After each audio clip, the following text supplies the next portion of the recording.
मैं आज आपको दो पार्ट्स में ये करवाऊंगी. आज मैं पार्ट 1 करवाऊंगी, यानी कि हम करेंगे 50 questions in all. Total 50 questions करेंगे.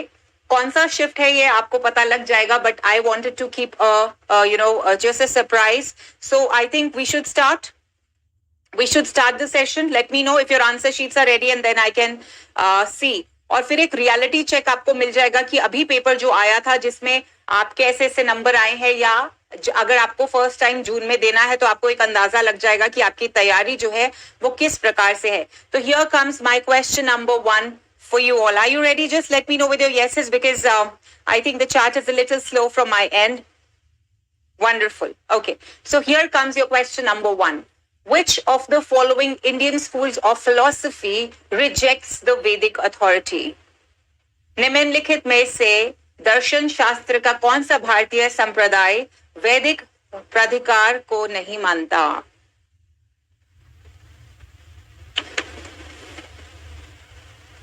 Good evening to everyone. Please time set रखेंगे, ठीक है? ज्यादा टाइम नहीं लगाएंगे. So yes, जिस जहां पे टाइम देने वाला है वहां पे दूंगी. जहां पे 10 सेकेंड का टाइम है वहां पे मैं आपको नहीं दूंगी. मैंने टाइमर नहीं लगाया है. तो देखिए, जहां पे रिजेक्शन की बात आती है तो सांख्य स्कूल जो है ये वेदास को मानता है. ये ऑर्थोडॉक्स स्कूल है. न्याय ऑर्थोडॉक्स स्कूल है. वैशेषिका ऑर्थोडॉक्स स्कूल है. चार्वक जो है वो हेटेरोडॉक्स है. मैं बहुत बारी बता चुकी हूँ कि ऑर्थोडॉक्स और हेटेरोडॉक्स को नॉर्मली हम बोलते हैं थीस्टिक, एथीस्टिक, और हम बिलीव करते हैं कि शायद theistic schools believe in God, right, और atheistic do not. But basically the entire ये जो ऑर्थोडॉक्स और हेटेरोडॉक्स स्कूल्स का जो डिवीजन है, it is based on the belief of Vedas and Upanishads and not on the basis of God. Okay, नहीं तो फिर कंफ्यूज हो जाते हैं कि सांख्य में तो ब्राह्मण जैसी बात की नहीं गई है. तो आप समझ लीजिए, ऑर्थोडॉक्स और हेटेरोडॉक्स में वेदास को मानने का या ना मानने का डिफरेंस है. ओके, सो यस, तो जो चार्वक फिलोसफी है along with Jainism and along with Buddhism, ये हेटेरोडॉक्स स्कूल्स में आती है. जिन्होंने भी मेरा जैनिज्म बुद्धिज्म का 5 मिनट का वीडियो जो अभी एक हफ्ते पहले आया था नहीं देखा, देख लीजिएगा. Here comes question number 2. A social process takes place when there is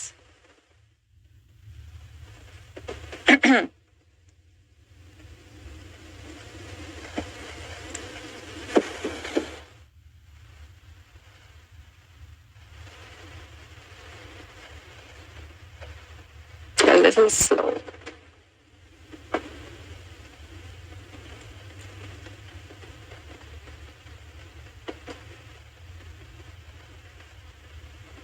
Yes, waiting for your answers, everyone.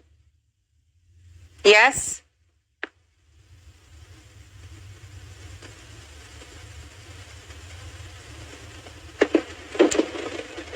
Absolutely, absolutely. हम इसको समझेंगे भी, ठीक है. अ सोशल प्रोसेस जो है it takes place when there is assimilation. अब देखिए, कंपटीशन तो आप भी जानते नहीं होगा. कॉन्फ्लिक्ट जो आपको पता है वो सोसाइटी आगे बढ़ती है. Class conflict theory, conflict theory. Integration क्या होता है? देखिए, अगर मैं आपको बताऊं तो इंटीग्रेशन का मतलब बहुत तरह से हो सकता है, लेकिन अगर हम सोसाइटी की बात करें और सोशल प्रोसेस की बात करें तो इंटीग्रेशन का मतलब होता है आपस के अंदर अच्छे से जुड़ के रहना. जैसे कि मैं आपको because I was reading about it. मुझे हार्लेम रॉस बहुत पढ़ना पसंद है सोशियोलॉजी में. तो मैं एग्जाम्पल देखिए, किताब है, ऑथर का नाम है हार्लेम रॉस. तो उन्होंने इसको किस तरह एक्सप्लेन किया है. उन्होंने बोला कि जो इंटीग्रेशन है ना और एसिमिलेशन को समझने का सबसे अच्छा एक एग्जाम्पल है. आप मान के चलिए एक सोसाइटी है, जैसे इंडियन सोसाइटी है, उसके अंदर बहुत तरह के लोग रह रहे हैं, ठीक है. पंजाब से भी है, मराठा से भी है, मराठा लोग भी है, नॉर्थ ईस्ट के भी है. So it's like a plate होता है ना, एक फ्रूट सैलेड समझते हैं, एक फ्रूट सैलेड. तो इसको एक्सप्लेन करने का मैं आपको कॉनोटेशन दे रही हूँ. तो एसिमिलेशन का मतलब क्या है कि आपने बहुत ज्यादा जो फ्रूट्स है उनको इकट्ठा किया और एक फ्रूट सैलेड बना के प्रेजेंट कर दिया, ठीक है. और जो इंटीग्रेशन है उसका मतलब होता है boiling pot. Boiling pot, boiling pot का एक कॉनोटेशन है. जैसे कि हमने किया था ना, आपको याद होगा, रैशनल चॉइस थ्योरी में जो इनविजिबल हैंड है उसको हम क्या बोलते हैं कि ये मेटाफर है. उसी तरह बॉइलिंग पॉट का मतलब क्या होता है, जिसमें सब चीजें जो होती है उबल रही होती है. तो बेसिकली सोशल इंटीग्रेशन को अगर आप करो तो बॉइलिंग पॉट में क्या है, everything is coming together and maybe there is some crisscross events also. तो इंटीग्रेशन, सोशल इंटीग्रेशन के अंदर डेफिनेटली फंक्शनलिस्ट, अगर आप पर्सपेक्टिव पढ़ोगे तो आप कंफ्यूज हो सकते हो कि फंक्शनलिज्म में तो सब इंटीग्रेट होते हैं, यस एब्सोल्युटली, बट अगर सोशल प्रोसेस की बात करें और difference between assimilation and integration, integration के अंदर एक्सचेंज होता है, याद रखना। एक्सचेंज का मतलब क्रॉस कल्चरल एक्सचेंज जरूरी है, क्रॉस कल्चरल एक्सचेंज। अगर मैंने तुम्हारे कुछ कल्चर का सीखा तो तुम भी मेरे कल्चर का सीखोगे, थोड़ा सा रिजिड होता है। Assimilation, like I gave you the example of a fruit salad, where everyone is coming together, there is no rigidity, there is no pressure, and everybody is learning something from the other. ठीक है, कोई minority group है वो खुशी से majority group का अगर culture सीखना चाहता है, गुड इनफ। अगर कोई मेजोरिटी ग्रुप का है माइनॉरिटी से सीखता है, गुड इनफ। सो एसिमिलेशन जो है it's a flexible approach. I hope you got that. ठीक है, let's come to question number 3. Which of the following perspective examines how family members and intimate couples interact on a daily basis and arrive at a shared understanding of their situation? Shadma, focus on the class.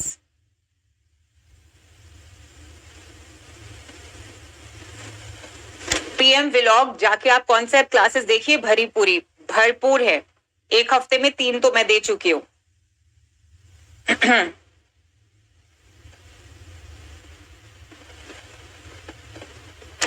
Yes, wonderful.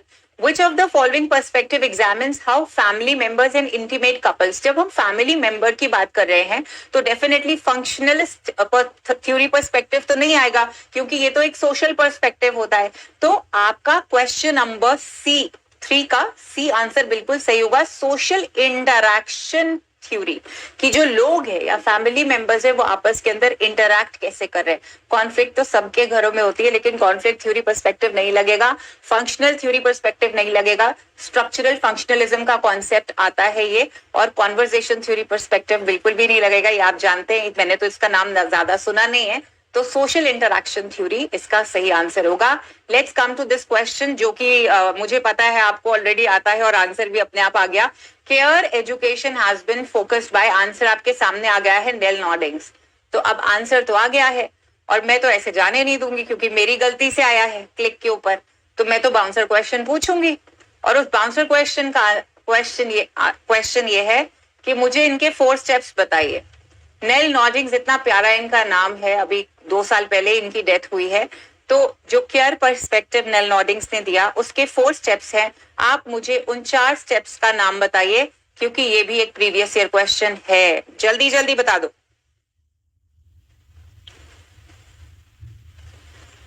बिल्कुल, go for it. We will be a little quick because we have to cover 50 questions. Come on. Very good, Satyaprata. Very, very good. Yes. सबसे पहले modelling, उसके बाद dialogue, शाबाश, उसके बाद practice, very good. नहीं, समर्पिता, आपको ध्यान रखना है कि सबसे पहले मॉडलिंग आएगा, डायलॉग आएगा, प्रैक्टिस आएगा और फिर कॉन्फर्मेशन आएगा।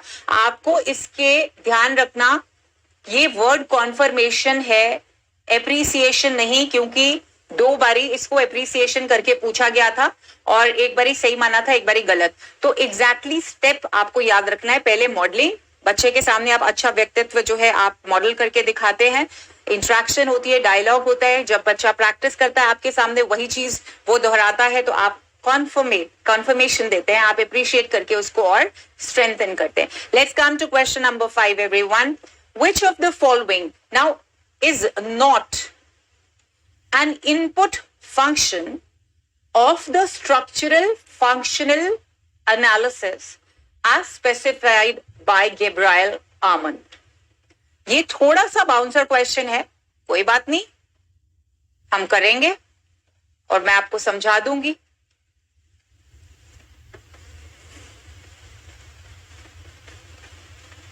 Students, I would request you कि if any vague comments are coming, don't react or act on them. Okay, अपना लगे रहो, let the people calm disturb and वो खुद ही डिस्टर्ब होके चले जाएंगे। ठीक है, just ignore.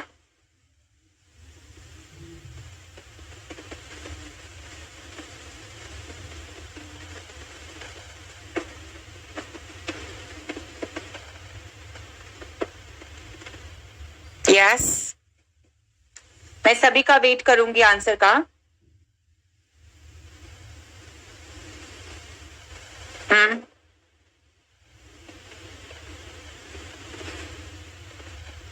Yes, very good, Trupti. Well done.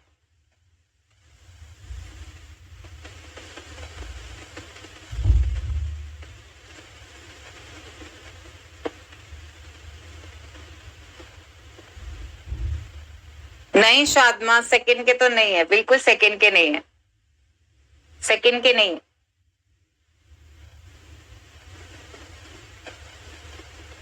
Okay, तो आप बोल रहे हैं, मैं मान लेती हूं, तो ठीक है, ये गलत है. तो इसके अलावा कौन सा सही होना था? ये क्वेश्चन पेपर आपके पास था इतने दिनों से, तो आप मुझे बताइए कि ये तो गलत है, तो इसके अलावा क्या आना चाहिए था?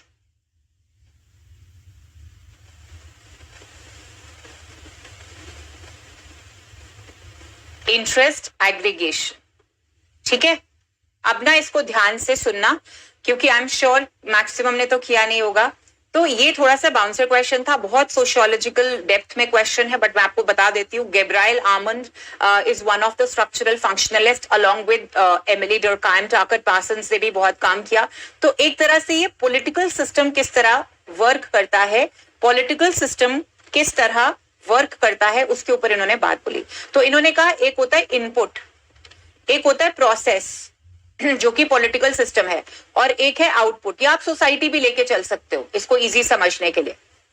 ठीक है, ऑलराइट. इसके अंदर आना चाहिए इंटरेस्ट एग्रीगेशन. इंटरेस्ट एग्रीगेशन, ये चार चीजें हैं जो इनपुट होती है. लिख लो अपनी कॉपी में. पहला, ठीक है, पॉलिटिकल सोशलाइजेशन एंड रिक्रूटमेंट लोगों की. ये इंटरेस्ट एग्रीगेशन, जब बहुत ज्यादा लोगों का इंटरेस्ट मैच करता है, आर्टिकुलेट करता है, एंड कम्युनिकेशन, पॉलिटिकल कम्युनिकेशन. ये इनपुट प्रोसेसेस है.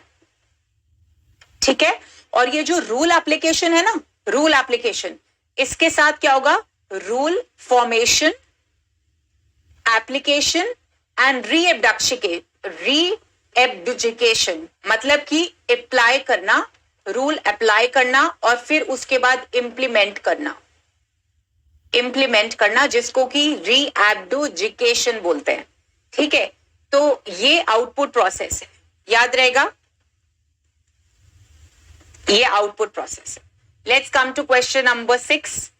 Which of the following is non recurring institutional cost in India?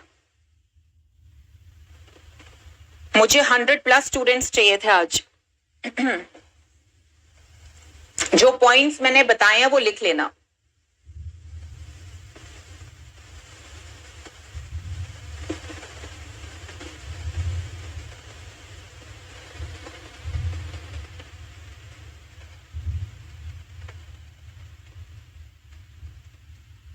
Yes, I think this is very simple. Non recurring का मतलब बार बार जिसका खर्चा नहीं होता. या अगर आपको सिंपल, ये इकोनॉमिक्स ऑफ एजुकेशन का क्वेश्चन है. ठीक है, इकोनॉमिक्स ऑफ एजुकेशन में से ये क्वेश्चन है. रिकरिंग कॉस्ट क्या होती है? जैसे आपको टीचर की सैलरी देनी है, रिकरिंग को आप मान के चलो कि जो बार बार जिस पे खर्च करना पड़ता है. ठीक है ना, लेबोरेटरी है, उसके अंदर केमिकल्स खत्म हो गए तो आपको शिफ्ट उसके अंदर डालना पड़ेगा. बच्चों को स्कॉलरशिप दे रहे हो, स्टाइपेंड्स दे रहे हो, करना पड़ेगा. फर्नीचर, एक बारी स्कूल में बिल्डिंग खड़ी कर ली, लैंड परचेज कर ली, स्पोर्ट्स ग्राउंड बना लिया, फर्नीचर डाल दिया, तो आपको बार बार उस पे दोबारा खर्च नहीं करना पड़ता है. तो नॉन रिकरिंग का मतलब ऐसी चीज जिसके ऊपर आपको रेगुलर खर्चा नहीं करना पड़ता. अगर सरल भाषा में समझें तो, which of the following is a tool used for analyzing the development of a policy? तो ये भी इकोनॉमिक्स ऑफ एजुकेशन का ही क्वेश्चन है. Economics of education. Yes, Sarmi, not one-time investment. One-time investment would be wrong because one-time investment मतलब furniture ले लिया, अब वो 100 साल तक चलेगा, वो गलत होगा. रेकरिंग का मतलब होता है रेगुलरली बार बार, और नॉन रेकरिंग का मतलब बार बार नहीं होना, तो वो वन टाइम वाला आपका गलत हो जाएगा. ठीक है, I think yes it will B D. इसके ऊपर भी बच्चों को काफी ज्यादा टेंशन थी कि मैम साइकिल क्यों आया. देखिए, विच of the following is a tool used for analysing the development, यानी कि पॉलिसी आप इंप्लीमेंट कर चुके हो, डेवलपिंग नहीं आ रहा है, इसका मतलब you have already implemented, implementation हो चुकी है, कंप्लीट हो चुका है. तो व्हेन यू असेस कि क्या आपकी जो पॉलिसी थी आपकी रिक्वायरमेंट्स को मीट कर पाई या नहीं कर पाई, तो इंप्लीमेंटेड यानी इंप्लीमेंटेशन के बाद जब आपका नेक्स्ट पॉलिसी साइकिल शुरू होता है तो वो आपके रिजल्ट, आपके इवैल्यूएशन पे डिपेंड करता है. तो पॉलिसी साइकिल इसका आंसर सही होगा. ठीक है, ऑलराइट. ये टूल की बात कर रहा है, ये भी टूल की बात कर रहा है, ये डिसीजन की बात कर रहा है. तो policy cycle would be the rightmost answer because it's talking about after implementation. Development हो चुकी है. Now coming to question number 8. Which of the following has been proposed by the National Education Policy 2020 to frame the expected learning outcomes for higher education programs?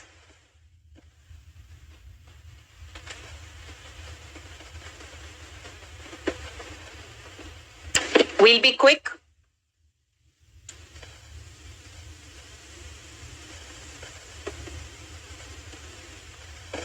Very good, Sarmeen. I'll go yes. Very good, Sarmeen. Give the rightmost answer along with Niharika. Very good, Niharika.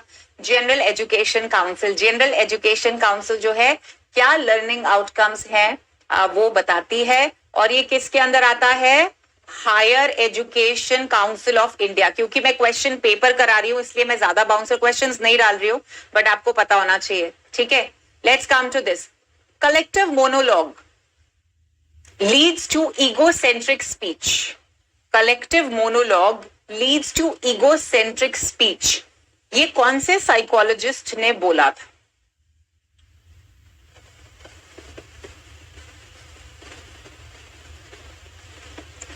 मुझे ऐसा लगता है timer on है और वो click हो जाता है आंसर की तरफ. ये देख के तुमने आंसर दिया ना? ये देख लिया मैंने. रूबी, अंजलि, शादमा, ये सब देख के तुमने आंसर दिया है.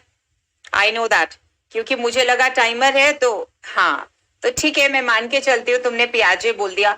तो अब तुम मेरे स्टूडेंट्स हो तो मैं भी तुम्हारी मैम हूं, तो मुझे पता है तुम्हें आंसर दिख गया. तो मुझे बताओ कि पियाजे ने ये दिया, ये तुम बोल रहे हो. मैं तुम्हें एक और चीज बताती हूँ, ठीक है, जो तुम्हें शायद पता ही है. 4 स्टेजेस भी दी थी, है ना?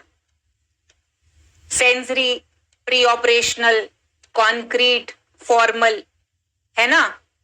तो मुझे ये बताओ कि ये जो कलेक्टिव मोनोलॉग है इसका मतलब भी तुम्हें बताती हूं मैं. इसका मतलब है कि जो बच्चा होता है वो वर्बल लैंग्वेज, वर्बल यूज करना शुरू कर देता है, एसोसिएशन, वो बात करना शुरू कर देता है, लैंग्वेज यूज करना शुरू कर देता है, लेकिन उसके अंदर सिविक सेंस नहीं होती है. वो कम्युनिकेट प्रॉपर नहीं कर सकता. प्रॉपर कम्युनिकेट का मतलब क्या होता है? What is communication? Cycle of communication, यानी कि एक प्रॉपर मीनिंगफुल कम्युनिकेशन नहीं करता. For the heck of speaking, unsocialised way में वो बच्चा बात करता है. कलेक्टिव मोनोलॉग कौन सी स्टेज में होता है? क्योंकि तुमने मुझे इतना फटाफट आंसर दिया, तो बताइए कौन सी स्टेज में कलेक्टिव मोनोलॉग का कॉन्सेप्ट आता है according to पियाजे?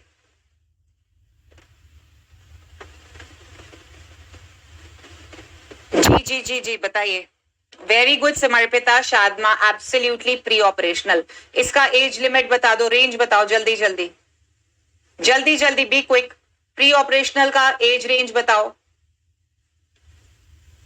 Yes, very good, yes, good going. Tell me the as.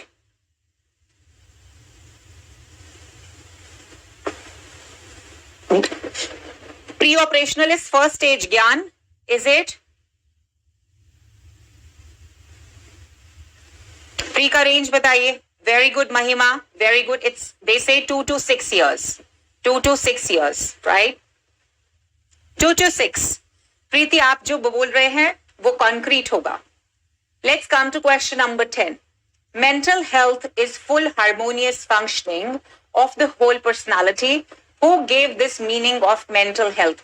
ये एक डेफिनेशन थी, तो ऐसे में अगर आता है बहुत बढ़िया, लेकिन ऐसे क्वेश्चंस को अगर आपको बिल्कुल अंदाजा नहीं है तो समय बर्बाद नहीं करना चाहिए. As I always say, educated guess work लगाओ जल्दी जल्दी और चलते बनो. तो इस पे मैं टाइम वेस्ट नहीं करूंगी.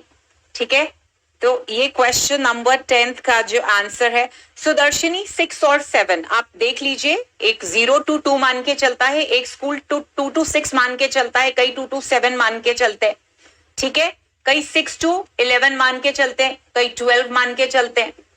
तो कभी भी आप देखना इसके ऊपर कभी भी आर्ग्यूमेंटेटिव क्वेश्चन नहीं आएगा.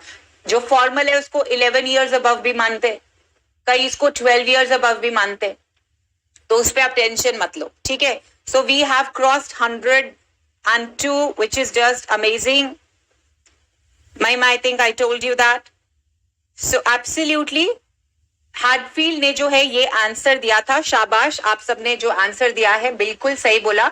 ये जो डेफिनेशन है ये हार्टफील्ड ने दी थी, याद होती है तो बहुत बढ़िया, नहीं तो ऐसे क्वेश्चंस को मार्क करके आगे चलिए. Who introduced the method of summated ratings in 1932? Again, if you know, good. If you don't know, we will move ahead. It is very simple. अगर आप common sense लगाएंगे तो आराम से आ जाएगा.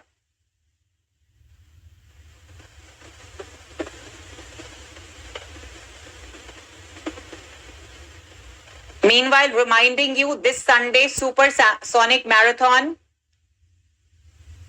ठीक है, so come at 1 p.m. on 7th May. My Sunday dedicated to you. Very good. Yes, Likhat. शाबाश, लिकट से ही आपको पता चल जाना चाहिए था. Who introduced the method of summated ratings? This is known as educated guesswork. Now, let's come to this. Private speech leads to self-regulated behavior. Which psychologist viewed this strongly?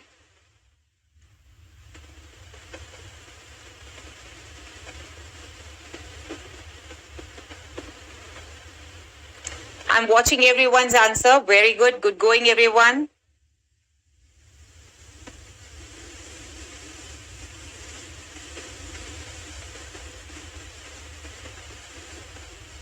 Very good. Yes, it's Vygotsky. Private speech का मतलब क्या होता है? जब आप intra समझते हैं? Intrapersonal, खुद से बात करना, सेल्फ टॉक जिसको कहते हैं, हाँ, जिसको इंट्रापर्सनल कहते हैं, इंट्रापर्सनल कम्युनिकेशन जिसको कहते हैं. तो प्राइवेट स्पीचेस जब आप खुद से बात कर रहे होते हैं, कॉन्टेम्पलेट करते हो, तो ये आपके बिहेवियर को रेगुलेट करता है, जैसा कि सेल्फ रेगुलेशन मेटाकॉग्निशन के कॉन्सेप्ट के अंदर भी आता है. That is you are regulating your cognition. That part is in metacognition. However, जो आप विगोत्स्की की बात कर रहे हैं, ये कहते हैं कि the more you self talk, the more you are having command over your intrapersonal communication skill, उतना आपका जो बिहेवियर है वो रेगुलेटेड यानी कंट्रोल्ड रहता है. Let's come to question number 13. NCT was established for which of the following objective? So जो नए स्टूडेंट्स हैं उनके लिए मैं कुछ इंफॉर्मेशन दे रही हूं, तब तक आप करते रहो और आप मुझे आंसर बता देना. ठीक है,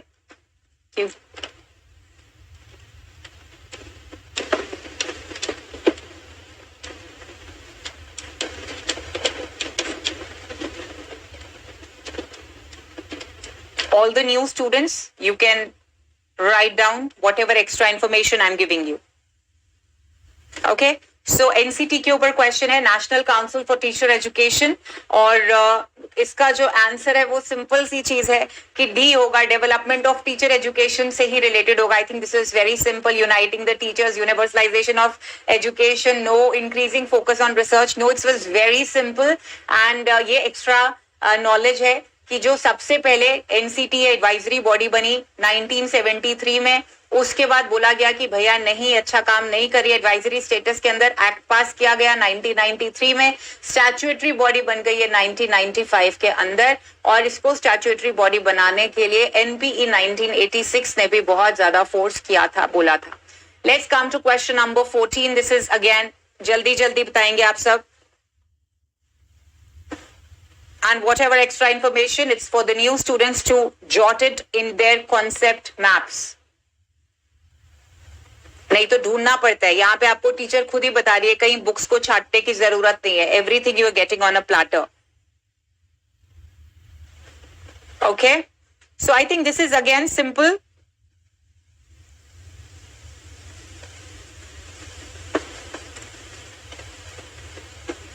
अरे कौन हाबरमास बोल रहा है? नहीं सारमीन, no. Yes, it is Schumann. Inquiry oriented model was given by Schumann. Okay आप शूलमैन से इसको मत करना. शूलमैन ने पेडागोजिकल कंटेंट नॉलेज दिया था, वो शूलमैन है, ये शुमैन है, कई इनको सुचमैन भी बोलते हैं. तो चलिए जाते जाते आप मुझे 5 E's बता दीजिए. बहुत इंपॉर्टेंट है, साइक्लिक होता है inquiry training model. 5 E's of inquiry training model बता दो फटाफट. Quick quick quick. सो सिर्फ और सिर्फ आंसर की नहीं डिस्कस हो रही है, प्रॉपर सॉल्यूशन आपको बताए. प्रियंका पोल के लिए पूरी टीम होती है और आप बस मार्क करो. कोई बात नहीं सामीन, मुझे 5 E's बताइए जल्दी जल्दी. I am seeing everyone's answer. Inquiry oriented model वो होता है जिसके अंदर जो टीचर होता है वो एक प्रॉब्लम प्रेजेंट करता है बच्चे के सामने और उसको बोलता है कि तुम सॉल्व करो. And the child has to look for resources himself. Then he comes back, discusses with his mates, with his teacher, and then they come to a conclusion. So I have told you the entire process of inquiry training model. Yes, absolutely. So Darshini has given me the 5 E's. Absolutely सही बोला है आपने. Engage, explore. Very good. Anyone else? Explain. Yes. Elaborate. And the last one is evaluate. So you can write down everyone, the new students, these are the 5 E's of inquiry training model. Now let me come to question number 15. Which of one of the following is true about reflective teaching? All of you, Niharika, Sanchari, Serena ji, Gayatri, Divya, very good, Sabita. Just इनका ना जो आपको stage wise याद रखना है, sequence, ये याद रखना, सीक्वेंस याद रखना 5 E's का.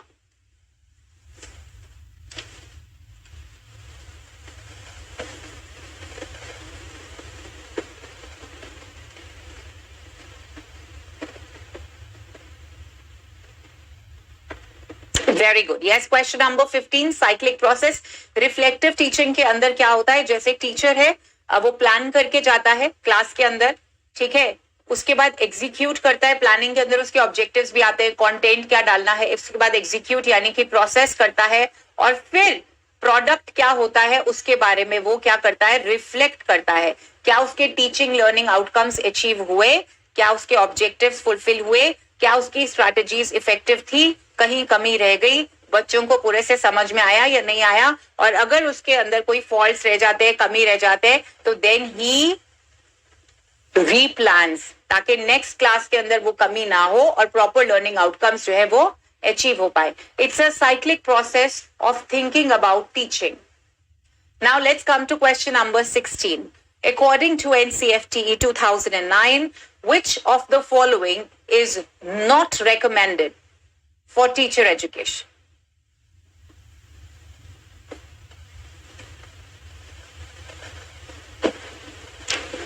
प्रीति, सबसे पहले तो आप इंगेज यानी बच्चे को क्वेश्चन पूछते हैं ताकि बच्चा उसको लगे कि भैया इंटरेस्टिंग है, आप उसे प्रेजेंट करते हैं कोई क्वेश्चन. एक्सप्लोर यानी आप बच्चे को बोलते हो जाओ इसके बारे में खुद आप ढूंढ के लाओ, वो रिसोर्सेज जो एक्सप्लोर करता है, ठीक है. उसके बाद आके वो आप प्रेजेंट करता है, एक्सप्लेन, एलैबोरेट करता है, उस कॉन्सेप्ट के बारे में सब डिस्कस करते हैं. And the last is evaluate, when the teacher, the peers, the child himself, बाकी लोगों की भी जो नॉलेज है वो इंटीग्रेट होती है और फाइनल कॉन्सेप्ट आपके सामने जब प्रेजेंट किया जाता है तो उसे इवैल्यूएट फेज बोलते हैं. आई होप आपको प्रीति 5 फेजेस आ गए होंगे. सो यस, ऐसा कुछ नहीं है कि एनसीएफटी बोलता है कि जो टीचर्स है, it to teach learners only through theories to understand psycho social attributes. ये जो लिमिटेशन है, ये लिमिटेशन बिल्कुल भी एनसीएफटी ने नहीं लगाई थी. Critically examine the curriculum syllabi text book.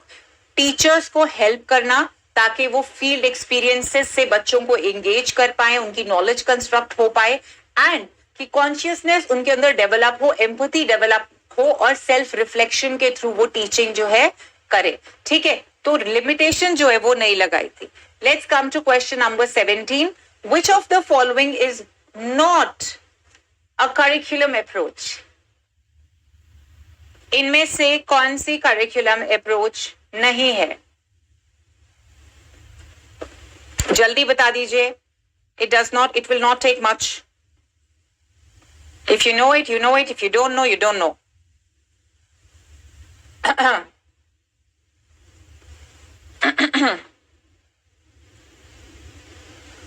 Nandini, हाँ इतना इजी लग रहा है। हाँ, यहाँ पे आपको मेरा सपोर्ट है ना, वहां पे तुम अकेले होते हो तो इसलिए शायद तुम्हें लगता है।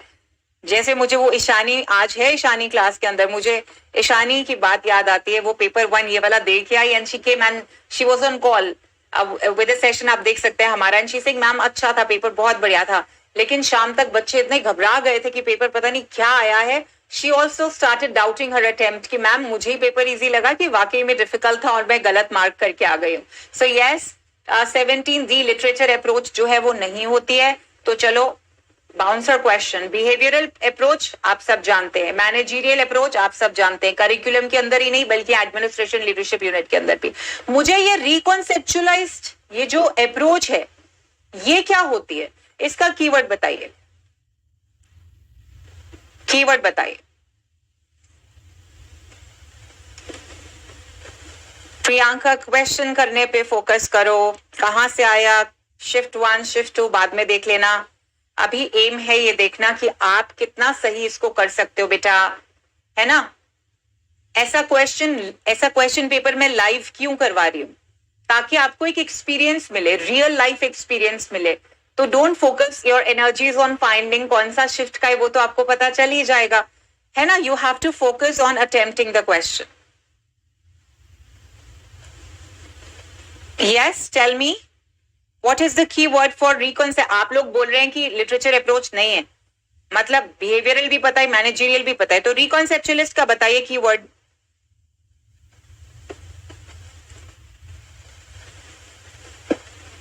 अभी तक मेरे पास नहीं आया है।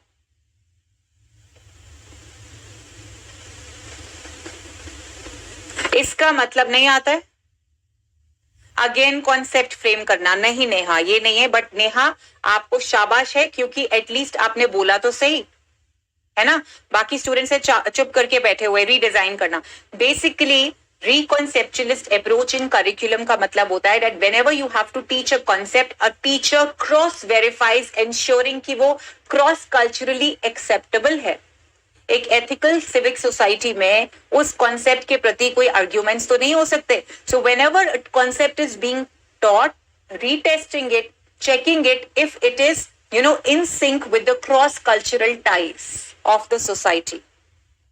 yes Satyaprata, कॉन्सेप्ट को चेक करना, प्रेजेंट नीड, क्रॉस कल्चरली उसको वेरीफाई करना, क्या वो आपकी सोसाइटी के रिक्वायरमेंट्स को मीट कर रहा है, आप तभी उसको करिकुलम में इंक्लूड करेंगे, नहीं तो नहीं करेंगे। Very good. So let's come to question number 18. According to the non-technical, non-scientific approach, the process of curriculum development is what? Yes, Priyanka, absolutely. Cross verify, cross culturally देखना कि वो एक्सेप्टेबल है या नहीं, सोसाइटी पॉइंट ऑफ व्यू से भी, क्योंकि society की नीड्स, रिक्वायरमेंट्स के हिसाब से वो बेस्ड होता है। ठीक है।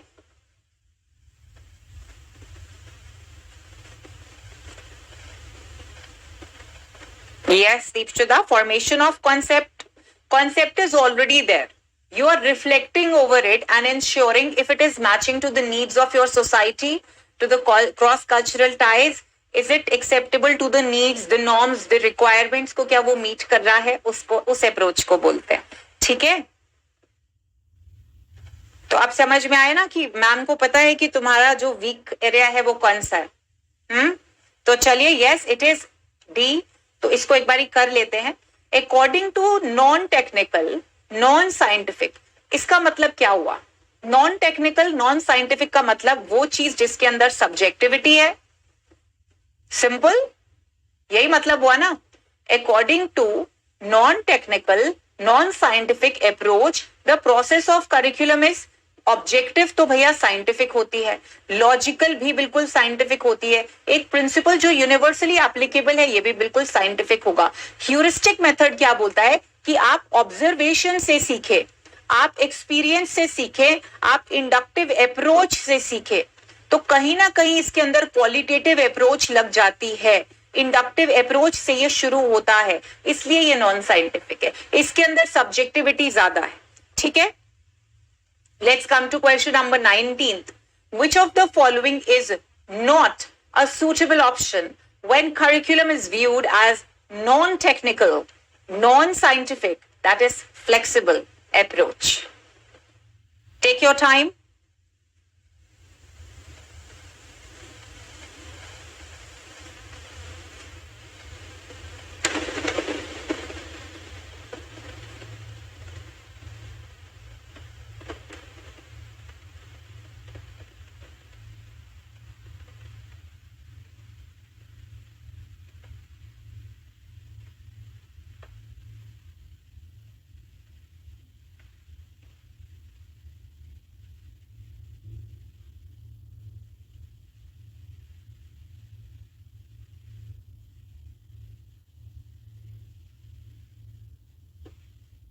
So, ये पहला क्वेश्चन है जहां पे इतनी वैरायटी मिल रही है मुझे।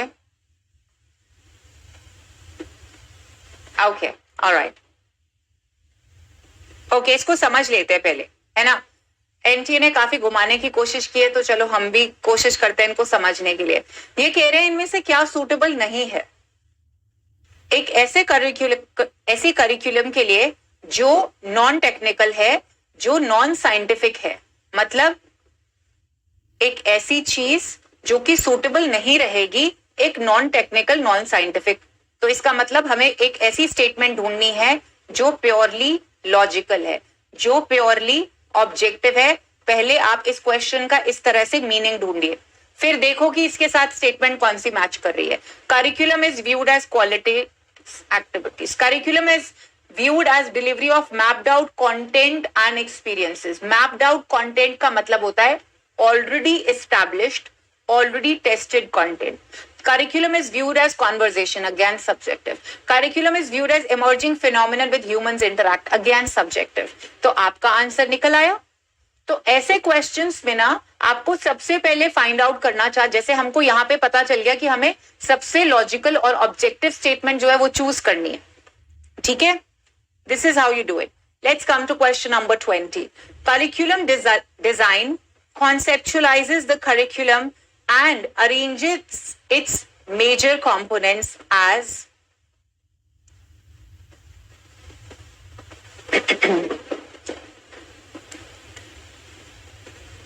come on, answer this, take your time.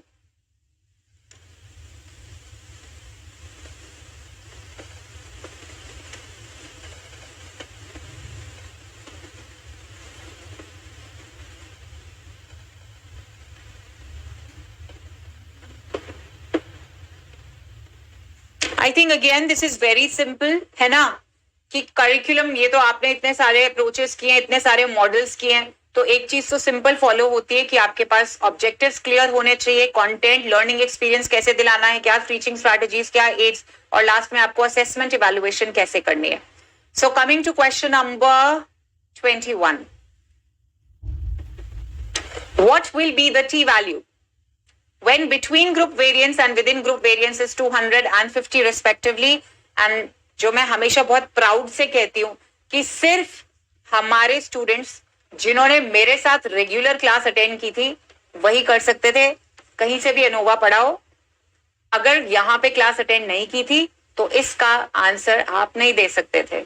95% बच्चे जो इसका आंसर दे पाए हैं वो सिर्फ बीईपी और अकॉर्डिंग टू मी पढ़े हुए हैं, बाकी 5% जो है वो हो सकता है खुद से भी पढ़े हो, क्योंकि इंटेलिजेंट बच्चे भी तो हैं हमारे देश में, है ना, उन्होंने खुद से भी पढ़ा हो। बिल्कुल बिल्कुल, आंसर जो है आपके सामने हम फाइंड आउट करते हैं। ठीक है, आपने देख लिया। तो जितने नए स्टूडेंट्स हैं देखिए, what will be the T value. T value का मतलब हो गया, टी टेस्ट लगाना है, significance between the significance of difference between the mean of two groups, between group variance, and with in group variance is 200। अब जो students मेरे से पढ़े हैं उनको मैं बता चुकी हूं कि मीन सम स्क्वायर का दूसरा नाम वेरिएंस होता है। यस और ये कॉन्सेप्ट लगता है सिर्फ और सिर्फ एनोवा में। एनोवा और टी का क्या रिश्ता है? ये एक फॉर्मूला है, इससे आप टी और एफ का वैल्यू, अगर कहीं पे एक का वैल्यू दिया हुआ है तो आप टी का निकाल सकते हो, टी का वैल्यू दिया है तो आप एफ का निकाल सकते हो। तो यहां पे सबसे पहले आपको एनोवा का फॉर्मूला लगाना था। इस क्वेश्चन को आप डायरेक्टली नहीं कर सकते थे। इसका पहला स्टेप है एफ कैलकुलेट करना, जो कि है mean sum square between over mean sum square within, यानी कि 200 ओवर 50 यानी कि 5/4। तो क्या मेरे पास एफ आ गया 4? तो क्या ये आंसर है? नहीं। T square is equal to F, मेरे पास एफ है यानी कि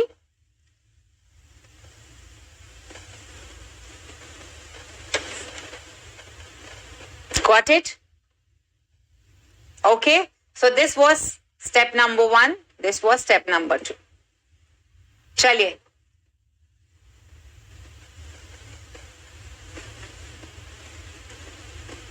the correlation coefficient between scores on two parts of a test is 0.50. What is the reliability coefficient of the total test? ये भी बीईपी के स्टूडेंट्स ने मेरे साथ प्रैक्टिस किया था या नहीं किया था, कमेंट बॉक्स में बोलना जरा। जो पुराने स्टूडेंट्स हैं उनको भी पता चलना चाहिए, पुराने वाले बताओ नए वालों को किए थे कि नहीं किए थे, ये भी और ये जो अभी वाला भी है। तो देखो इसका सिंपल है फॉर्मूला। जब आपको एक टेस्ट है उसके दो डिफरेंट पार्ट्स किए जाते हैं और एक टेस्ट का 0.50 रिलायबिलिटी दी जाती है और बोला जाता है कि टोटल रिलायबिलिटी कोफिशिएंट निकाल दीजिए, तो कॉमन सेंस की बात है भैया, टोटल रिलायबिलिटी कोफिशिएंट मतलब 1 यानी परफेक्ट।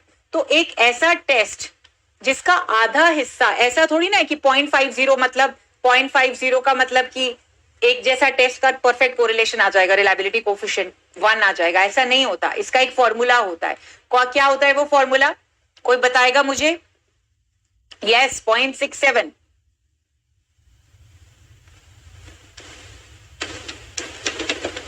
यस, करके देखिए इसको, कितना आ जाएगा? 2 इंटू 0.50 ओवर 1 प्लस 0.50, यानी कि कितना आया? 1 divided by 1.50, it will come approximately 0.66 something, which is 0.67। ठीक है, हाँ, तो वेरी गुड। चलिए let's come to question number 23। Parametric and non parametric analysis commonly share the following.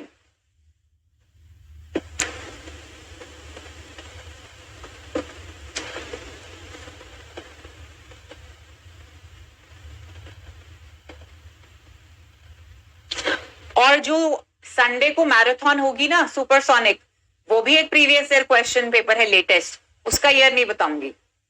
जो संडे को सुपरसोनिक मैराथन है वो भी प्रीवियस ईयर क्वेश्चन पेपर होगा, ईयर नहीं बताऊंगी। ठीक है, सो देखते हैं कैसा आप फेयर करते हैं। तो इसका सिंपल है जी, चेन ऑफ रीजनिंग। ये जो बच्चे आंसर दे रहे हैं, आई नो कि ऑलरेडी ये टेस्ट कर चुके हैं और उनको याद है। बेसिकली क्या कह रहा है ये question? Parametric and non parametric analysis commonly share the following. Statements पढ़ते हैं क्योंकि ये थोड़ा सा कंफ्यूजिंग क्वेश्चन है। तो ऐसे क्वेश्चंस के अंदर मेरे लिए तो एलिमिनेटिंग टेक्निक काम करती है। Testing of null hypothesis only, मतलब क्या पैरामीट्रिक टेस्ट या नॉन पैरामीट्रिक सिर्फ और सिर्फ नल हाइपोथेसिस चेक करते हैं? तो इसको क्रॉस कर दो। Chain of reasoning based on inferential statistics, इसको साइड पर रखते हैं। Statistics as means and frequencies, ये भी कोई कॉमन चीज नहीं है। ऑर्डिनल एंड इंटरवल स्केल, ये भी कॉमन चीज नहीं है ना। पैरामीट्रिक तो इंटरवल पे जाता है और ये ऑर्डिनल पे जाता है, तो कॉमन तो हो नहीं सकता। स्टैटिस्टिक्स एज मीन्स भी नहीं हो सकता, तो रह क्या गया? Chain of reasoning based on inferential statistics. Inferential यानी पैरा एंड नॉन पैरा। आप किस बेसिस पे डिसाइड करते हो पैरा या नॉन पैरा लगेगा? डिस्क्रिप्टिव स्टैटिस्टिक्स के बेस के ऊपर। तो एलिमिनेशन टेक्निक से इसका आप आंसर पा सकते थे, अदरवाइज ये काफी सब्जेक्टिव था. Let's come to question number 24. Which of the example requires snowball sampling technique? Let's be quick.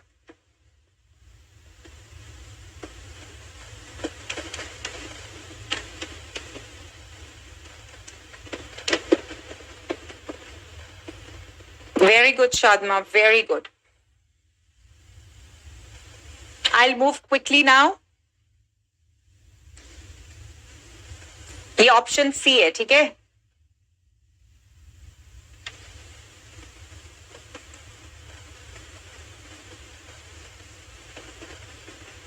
I think non heterosexual persons, क्योंकि हमारे कंट्री में, जिस कंट्री में भी हम रहते हैं या सोसाइटी के अंदर, सेक्सुअलिटी को लेके लोग इतने ओपन नहीं है.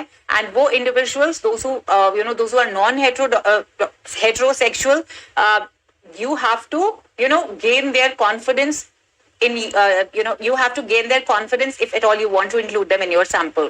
So because of this concept, because it's not very common and open, आपको यहाँ पे रेफरल सैम्पलिंग या चेन सैम्पलिंग या स्नोबॉल सैम्पलिंग करनी पड़ेगी. स्टूडेंट्स विद हियरिंग इम्पेयरमेंट्स आप कर सकते हैं. स्कूल्स के अंदर जाके अनट्रेन्ड स्कूल टीचर्स बहुत ज्यादा मिलेंगे. फर्स्ट जनरेशन लर्नर्स, वो लोग जो ऐसे स्लम एरिया से आते हैं जहां पे माँ बाप पढ़े लिखे नहीं है, तो वहां पे इजी होता है सैंपल कलेक्ट करना.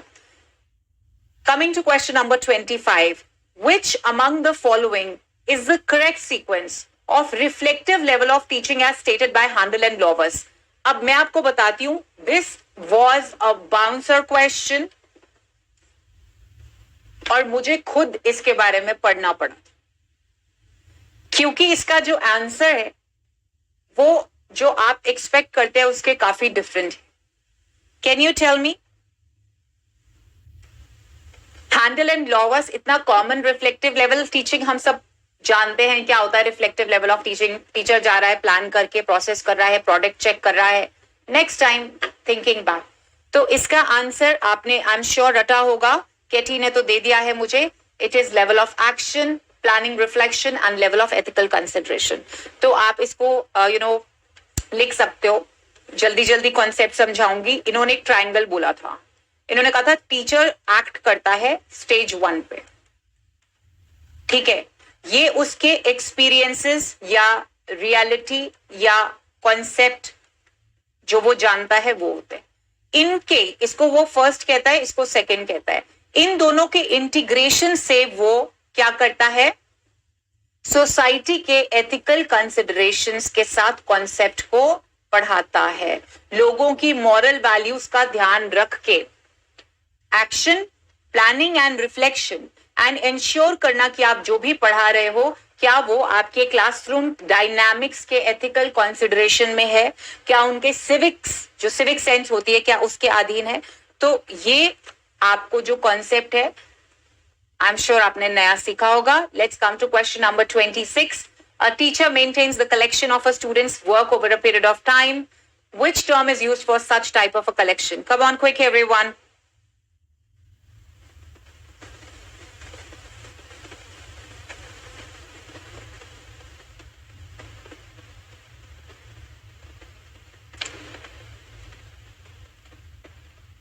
Yes. Question number 26. एक शिक्षक एक छात्र द्वारा किसी निश्चित अवधि में किए गए कार्य का संग्रह रखता है. इस प्रकार के संग्रह के लिए किस शब्द का प्रयोग होता है? तो मैं आपको बता देती हूं. जिस शब्द का प्रयोग होता है उससे रिलेटेड 2 क्वेश्चंस आए इसी शिफ्ट में. Very good. पोर्टफोलियो है ना. पोर्टफोलियो टेक्निक क्या होती है? जब एक बच्चे का जो जो पोर्टफोलियो है वो फॉर्मेटिव होता है मेनली, लेकिन वो समेटिव का भी काम करता है जब आपकी प्रमोशंस होती हैं या जब आप जॉब के लिए अप्लाई करते हैं. तो एक ऐसा रिकॉर्ड जिसके अंदर स्टूडेंट की रेगुलर परफॉर्मेंस को आप जो है डॉक्यूमेंट कर रहे हो, वो पोर्टफोलियो कहलाता है. यही पोर्टफोलियो अगर आप ई प्लेटफॉर्म के ऊपर, डिजिटल फोरम के ऊपर मेंटेन कर रहे हो तो उसे ई पोर्टफोलियो का नाम दिया जाता है। मेरे से एक स्टूडेंट ने ये पूछा भी था कि मैम पोर्टफोलियो पे वीडियो बना दो, तो आपको मैं क्लियरली बता रही हूँ, बहुत इसको आपके जो आईसीटी का यूनिट है, टेक्नोलॉजी इन एजुकेशन, उसके अंदर भी इसको काफी कॉम्प्लेक्स तरीके से पढ़ाया जाता है। तो बहुत ही सिंपल है, पोर्टफोलियो क्या है? Documentation of a work when you are in the field of education. Of course as a teacher you have to document your students work, it is formative, it happens. आपका भी portfolio है, मेरा भी है, formative है, लगातार चलता रहता है। When we have to apply for jobs or the child has to move up or get promoted or has to change the institution, that portfolio acts as a summative evaluation. Let's come to question number 27. Learners will be able to measure the correct volume of a chemical using a measuring flask. Above objective will fall under which category of educational objectives suggested by Anderson and Krathwohl?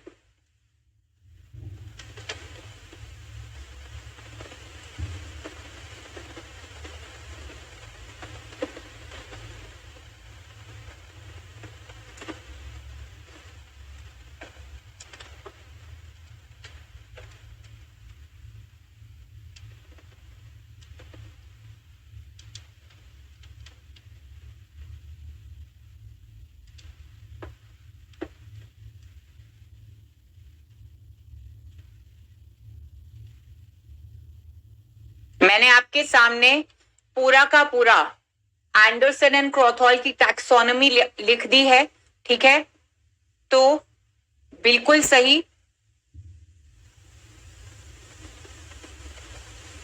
यहां पे वो क्या कर रहा है? Apply कर रहा है, apply procedural knowledge of application. Learner will be able to measure the correct volume of a chemical using a measuring flask. वो तभी कर सकता है जब वो अंडरस्टैंडिंग के स्टेज से ऊपर जा चुका है. आपने उसे प्रिंसिपल लर्न कराया और वो अप्लाई कर रहा है. फैक्चुअल नॉलेज नहीं होगी, मेटाकॉग्निटिव रिफ्लेक्टिव लेवल पे होती है, इवैल्यूएट या क्रिएट पे होगी, अगेन कॉन्सेप्चुअल अंडरस्टैंडिंग के ऊपर होगी, फैक्चुअल बिल्कुल ही रिमेंबर लेवल के ऊपर होगी. ठीक है? Let's come to question number 28. Which among the following is the correct sequence of career stages and professional standards for teacher? Are you enjoying the session with the extra bites of knowledge?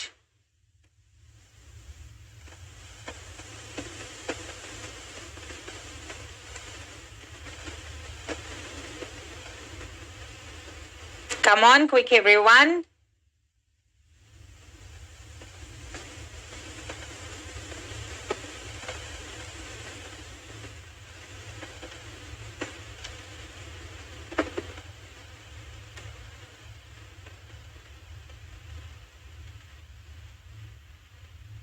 Very good. Who's this? Dr. Alka. Very good. Yes. Very lovely. Yes. सबसे पहले तो देखो beginner आता है ना? और उसके बाद ही आप लीड टीचर यानी कि आप इंस्ट्रक्टर बनते हो. बिगिनर टीचर, आप प्री के बाद आपने इंडक्ट किया, ज्वाइन किया, आप स्किल्स गेन करते हो, आप एक्सपर्ट बन जाते हो. लीड टीचर का मतलब है आप एक इंस्ट्रक्टर बन जाते हो. आप आगे जाके लीड विद एग्जाम्पल जिसको कहते हैं, आप बाकी बिगिनर टीचर्स को जो है वो ट्रेन कर सकते हो, इंस्ट्रक्टर बन जाते हो. तो इसका आंसर ऑप्शन नंबर डी है. Let's come to question number 1 second. This one. Which of the following is a tool being used to create e-portfolio of learners? Very important question.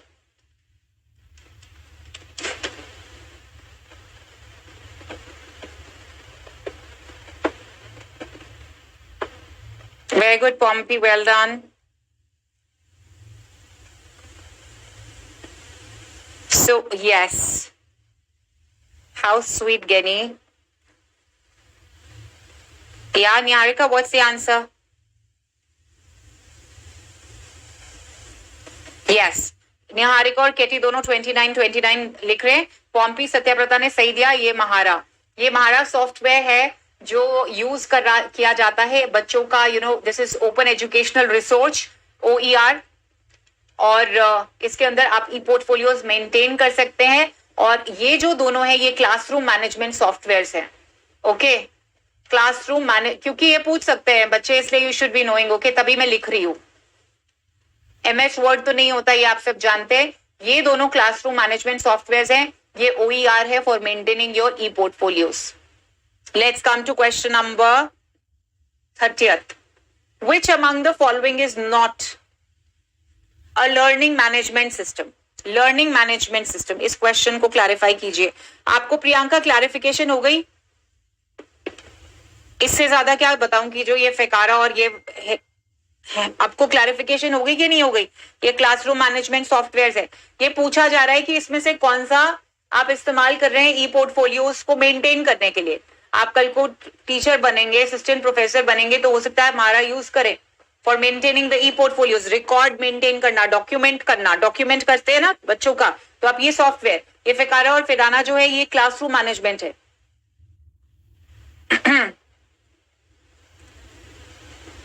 I think आपको पहले ही आ गया।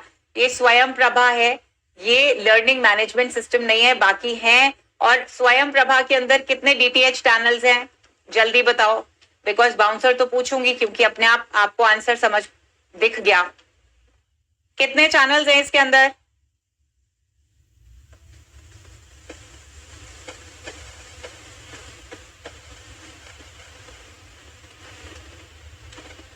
नहीं नहीं नहीं, ये कौन बता रहा है? यस, वेरी गुड, 34 है ना? Very good, nice. Let's come to question number 31. Which of the following is a distinguished characteristics of Web 2 tools?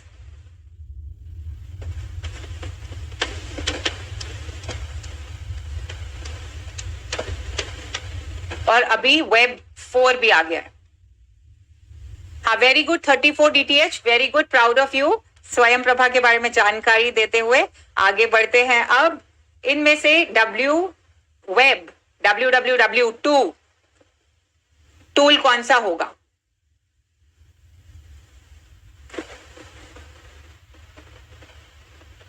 Okay, interactive. ये अभी अनीता तुम अभी ए में ही पहुंची हुई हो? हाँ,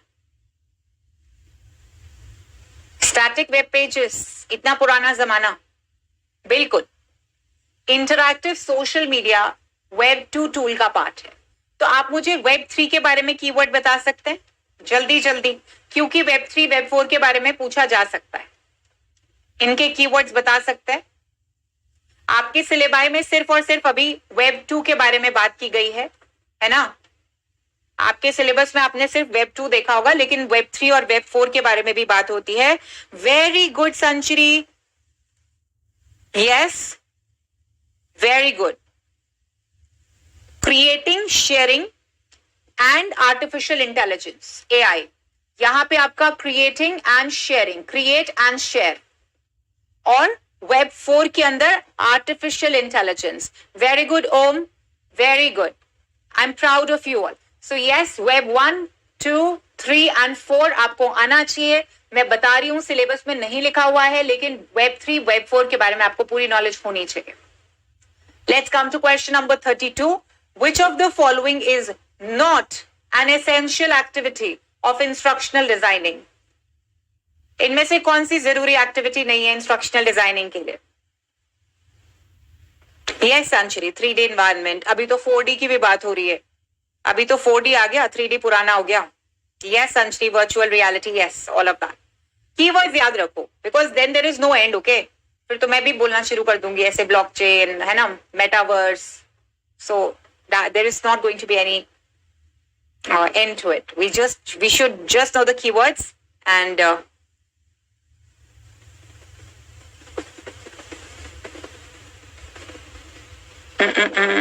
yes, very good. Which of the following is not an essential activity of instructional designing? Analysis of learners needs बहुत जरूरी है। लर्नर मटेरियल, लर्निंग मटेरियल बहुत इंपॉर्टेंट है। इवैल्यूएशन भी बहुत इंपॉर्टेंट है। इसके बेसिस के ऊपर ही भैया प्रमोट होंगे, है ना? और समेटिव और फॉर्मेटिव को लेके सेट पे भी क्वेश्चन आएगा। Identification of learners to enrol, ये जरूरी नहीं है इंस्ट्रक्शनल डिजाइनिंग के टाइम पे भी और एडमिशन के टाइम पे भी, identification of learners to enrol. अब इसको ना, इन क्वेश्चंस को यही अगर इंक्लूसिव एजुकेशन के ऊपर क्वेश्चन आ जाए, अभी तो हमने कह दिया, intelligent students, you get what I am trying to say, all of you are intelligent only. वैसे ये क्वेश्चन है, which of the following is not an essential activity of instructional designing, तो आपने कह दिया। लेकिन देखो कि ये जरूरी नहीं है, लेकिन अगर आप इंक्लूसिव एजुकेशन की बात करोगे, है ना, तो बेशक आप किसी भी एक्ट की बात कर लो, आप यूएनसीपीआरडी की बात कर लो, तो वहां पे तो आइडेंटिफिकेशन बहुत इंपॉर्टेंट स्टेप होता है जब भी आप सीडब्ल्यूएसएन की बात करते हो। यस और नो? हाँ, यस यस। तो टू एनरोल नहीं होगा, बट आइडेंटिफिकेशन बहुत इंपॉर्टेंट होता है कि आप बच्चे की नीड, तो it all depends on the framing of your question. One option can be extremely unwanted depending upon the concept asked, और यही अगर आप आइडेंटिफिकेशन ऑफ लर्नर्स की बात करो इंक्लूसिव में, तो उसके बिना इंक्लूसिव एजुकेशन हो ही नहीं सकती। Coming to question number 33,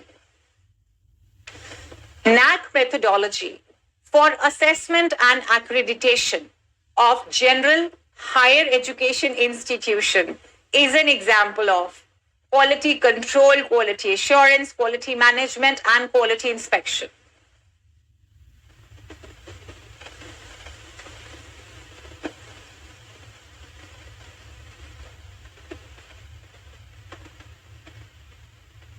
Okay, I think this is easy. अच्छा, ठीक है। अच्छा, मुझे ये बताओ, तुम्हें इन चारों का फर्क पता है ना? Control, assurance, management, inspection. Circle को लेके कैसे, कौन सी चीज किसके अंदर आती है? मैनेजमेंट के अंदर कंट्रोल आ रहा है, एश्योरेंस के अंदर कंट्रोल आ रहा है, इंस्पेक्शन सिर्फ और सिर्फ एक चेक। पता है ना ये आपको? इनका आपस में क्या रिलेशन है, कौन किसके अंदर आता है?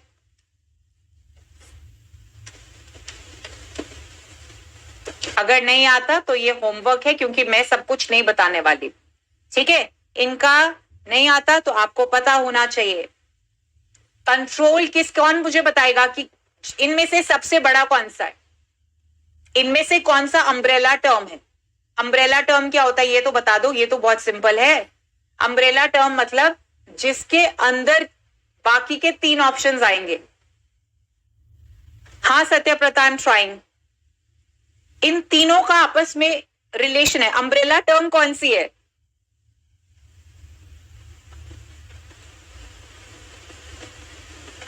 आधे तो भाग रहे हैं, बताओ जरा। Very good Divya, very good, शाबाश। यस, मैनेजमेंट जो है वो एक अम्ब्रेला टर्म है, ठीक है। अब मुझे ये बताओ, इनमें से सबसे, ये तो सबसे बड़ा वाला हो गया ना, छतरी की तरह। इनमें से बिल्कुल माइन्यूटेस्ट कौन है? सबसे माइन्यूटेस्ट कौन सी है?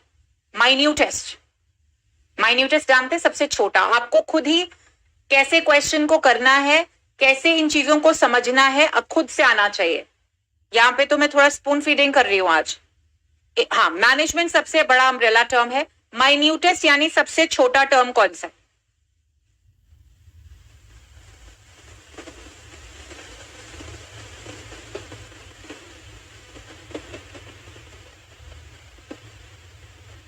Yes, Sadhna is right. Yes, and where are your answers? हम किसी को नहीं पता। सुदर्शिनी, यही तो बात है, यहां आपको खुद को एक्सप्लोर करना चाहिए। अब जैसे मैं जो चीजें कॉन्सेप्ट्स पढ़ा रही हूँ, ठीक है, तुम लोगों ने, बच्चों ने रट्टा मार लिया, लेकिन किसी ने ये नहीं सोचा कि चलो इसके बारे में पढ़ लें। अब ये इनमें से, नो, इंस्पेक्शन माइन्यूटेस्ट है। इंस्पेक्शन वन टाइम एक्टिविटी है। माइन्यूटेस्ट इसके अंदर इंस्पेक्शन आएगा। आप इंस्पेक्शन क्यों कर रहे हो? एश्योरेंस क्या है? इंस्पेक्शन के बाद कंट्रोल आता है। आप कंट्रोल क्यों कर रहे हो? क्योंकि आप एश्योर करना चाहते हो क्वालिटी को, एश्योरेंस ऑफ क्वालिटी। ये आपको आना चाहिए। ये क्यों नहीं आता आपको? ये मैनेजमेंट टर्म सबसे बड़ा है। इंस्पेक्शन वन टाइम एक्टिविटी होती है, या आप इसको रेकर भी कर सकते हो 2 महीने के बाद, 3 महीने के बाद, किसी स्कूल के अंदर हो रही है। वैसे मैनेजमेंट एडमिनिस्ट्रेशन की बात करते हैं, ऑर्गेनाइजेशन की बात करते हैं, ये एक्टिविटी ओरिएंटेड है।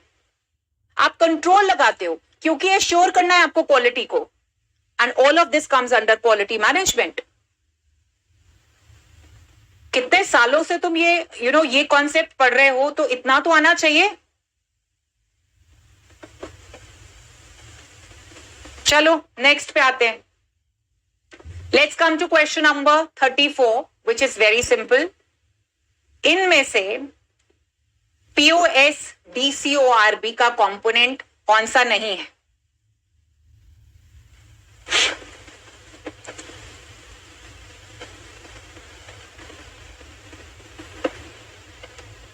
ये ऐसा आपका डायग्राम आप बनाओगे और मुझे टेलीग्राम पे भेजोगे, ठीक है? मैं बनाने वाली थी, I am going to raise this. जो मैंने आपको भी समझाया है उसका कॉन्सेप्ट मैप आप बनाएंगे और मुझे टेलीग्राम पे भेजेंगे, जो अभी मैंने आपको लास्ट स्लाइड में थोड़े गुस्से में समझाया है। यस, ठीक है ना? कमांडिंग एंड कोऑपरेटिंग, ये तो बहुत ही लड्डू क्वेश्चन था। Let's come to question number 35।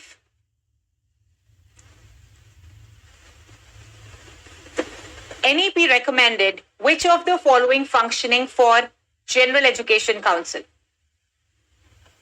बस सरमीन थोड़े से 50 तक करेंगे, फिर कभी नेक्स्ट सेशन में करेंगे।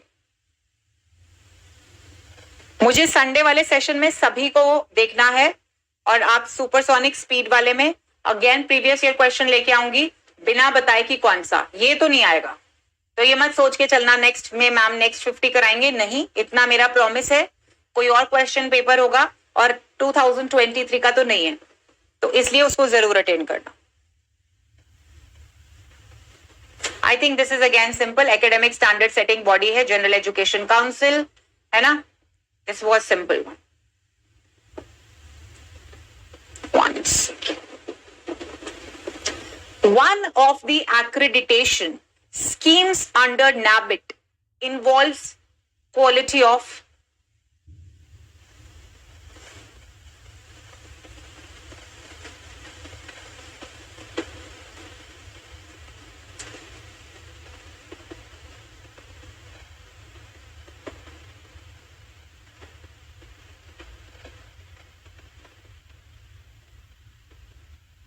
yes, come on.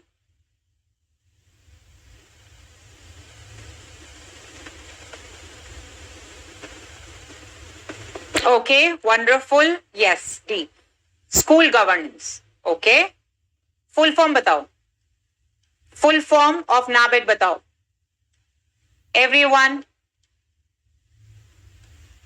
Niharika, Pompi, Nandini, Anita, Devdutta, Samaresh, Anandi, Divya. Tell me the full form. NABIT का full form बताइए.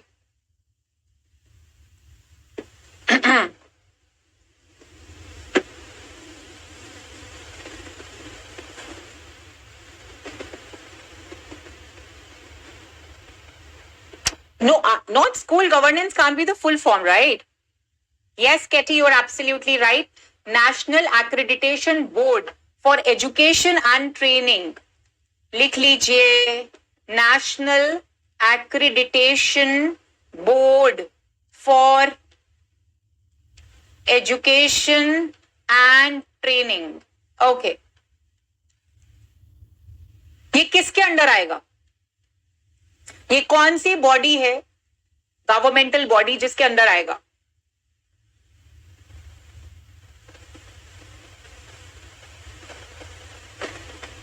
Come on. Under which will it come?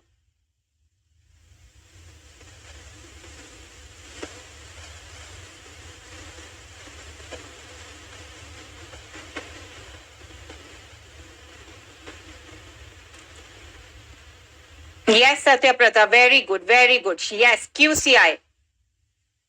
QCI. QCI बच्चे, एनसीईआरटी तो obviously when it's talking about school governance तो आप एनसीईआरटी की बात कर रहे हो, लेकिन जब हम एक्रेडिटेशन एश्योरेंस की बात करते हैं तो क्या आ जाएगा? QC आएगा। तो चलो अब मुझे ये बताओ कि हायर एजुकेशन इंस्टीट्यूशंस में QCI किसकी कोलैबोरेशन के साथ एक्रेडिटेशन करता है? मेरा बाउंसर क्वेश्चन है, ये तो स्कूल गवर्नेंस की बात है। QCI हायर एजुकेशन इंस्टीट्यूशन में किसके साथ मिलके एक्रेडिटेशन असेसमेंट करता है?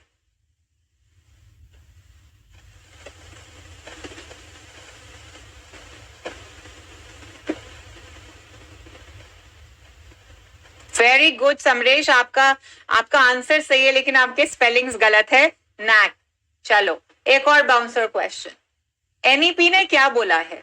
ये क्या बन जाएगा? क्या प्रपोज किया है नेशनल एजुकेशन पॉलिसी ने कि ये क्या बनेगा?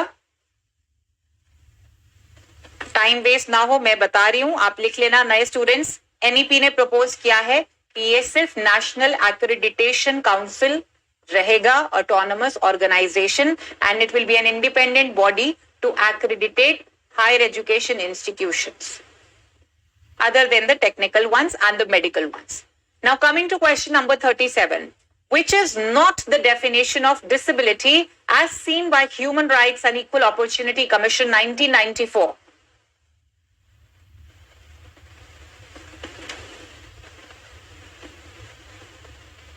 Very good, Deepshudha. Yes, Neha.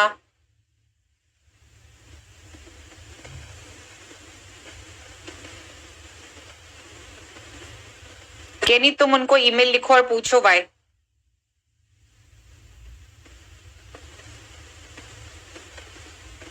Emotional stress कौन सा नहीं आता? लॉस ऑफ फिजिकल और मेंटल फंक्शन आता ही आता है, राइट? डिसेबिलिटी के अंदर आप जानते हो, loss of a part of the body आता है, any condition which affects a person's thought process, mental, intellectual, cognitive, conative, psychomotor, ये सब डिसेबिलिटी के अंदर आते हैं, along with certain other exclusions also which could be linguistic, which मतलब अलग तरह की, वो डाइवर्स लर्नर्स हो गए, ठीक है।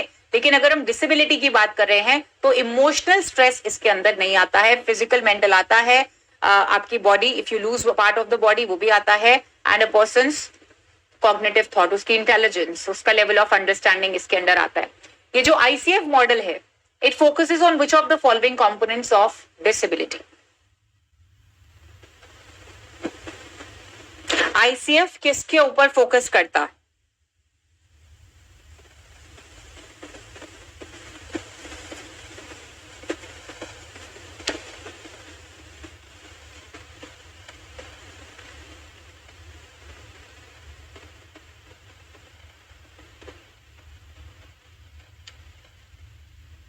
Come on, let's be quick.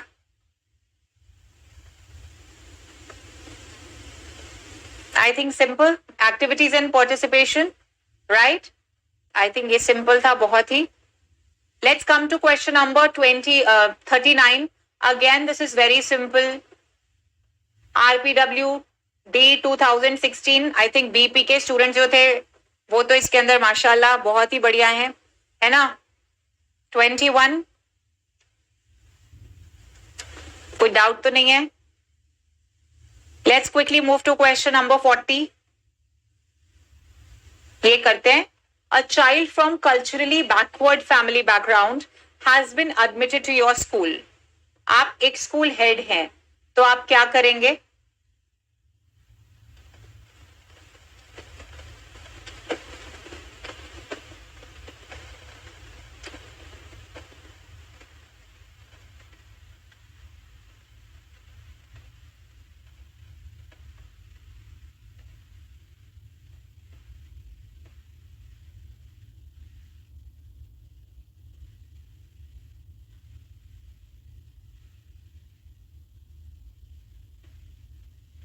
Read it. Very good, Pompey.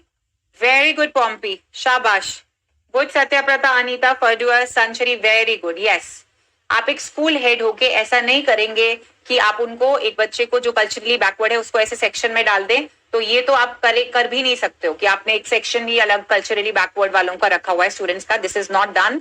Ask a teacher to know more about cultural background. Good, she should know, but that's not your prerogative as being a school head.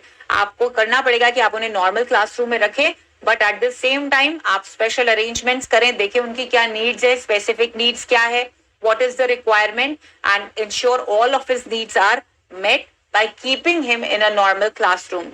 Advise him for vocational education, I hope you know, will not be the answer. Which of the following statements are not correct? Social change is a local phenomenon. Speed of social change remains uniform.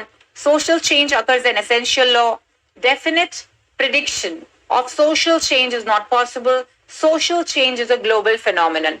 Choose the appropriate option. Which of the following are not correct?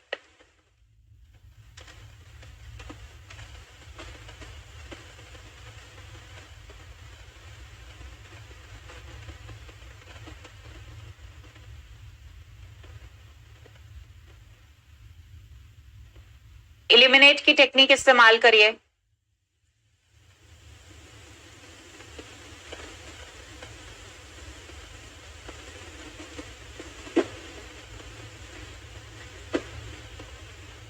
Yes, very good. Very good. Who gave this? Ketty? Very good. Dr. Alka, very lovely. Yes, Geni, Sadhna, absolutely. देखो, इसमें से not correct की बात है. Social change, local phenomena जरूरी तो नहीं है ना कि सिर्फ जहां पे देवदत्ता रहती है सिर्फ उसी के शहर में होगा या उसी की सोसाइटी में होगा, बाहर नहीं हो सकता. ऐसा तो नहीं होता ना. सोशल चेंज सिर्फ और सिर्फ एक लोकल छोटे से डेमोग्राफी पे हो, तो ये गलत स्टेटमेंट है. आई थिंक इसी से ही आपका आंसर आ जाना, और कहीं पे नहीं है. भी पढ़ लेते हैं. Speed of social change remains uniform, ऐसा तो नहीं है भैया, है ना. वेलोसिटी वाला फॉर्मूला तो नहीं लगेगा जो फिजिक्स में वेलोसिटी का कॉन्सेप्ट होता है, स्पीड वाला, वो तो नहीं. ये तो सोशल कॉन्टेक्स्ट है. सोसाइटी की बात कर रहे हो, डेमोग्राफी की बात कर रहे हो, कल्चर की बात कर रहे हो, तो it depends upon the needs, it depends upon the requirement, it depends upon the society, the culture. तो सोशल चेंज जो है उसका आप नहीं बता सकते हो कि क्या स्पीड रहेगा, कितना जल्दी होगा या कितना धीरे होगा. तो ये दोनों स्टेटमेंट्स जो थी वो हाँ ए से हो जाएगा. Let's come to question number 42. Which of the following statements are true? सही कौन सी है? Veda is not the name of any particular book. The hymns of Rigved are composed in the praise of God. Vedic teachings belong to Karma Marg. Upanishads are also called Vedant. Vedant is the last part of Yajurved. सही statements कौन सी हैं? कोई 4 हैं जो सही है. 1 second. हाँ, क्या Yeah.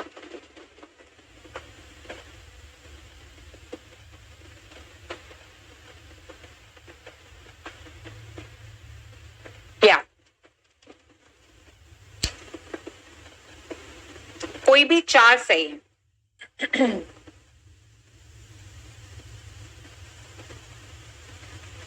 I think everyone you have said right. Vedant is not the name of any particular book. There are 4 hymns in Rigveda जो है वो प्रेज ऑफ गॉड में लिखे गए हैं. अब वैसे थोड़ा बाउंसर क्वेश्चन था बट पता होना चाहिए, राइट. वैदिक टीचिंग्स बिलोंग टू कर्म मार्ग, कि आपको किस तरह चलना है, चलना इन द सेंस लाइफ में क्या कुछ करना है, कि आपके होना चाहिए आपका way of life. Upanishads are also called Vedanta. You know that Vedanta is the last part of Yajurveda. नहीं, जो वैदिक नॉलेज है और जो उपनिषदिक नॉलेज है उसके निचोड़ को, उसके क्रक्स को जो है आप वेदांत बोलते हो, ना कि यजुर्वेद के कंक्लूजन को. Let's come to question number 43. Which of the following statements are true in relation to values?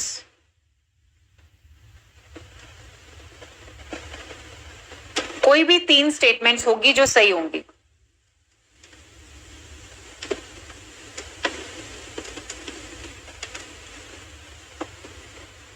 Any 3 statements will be correct.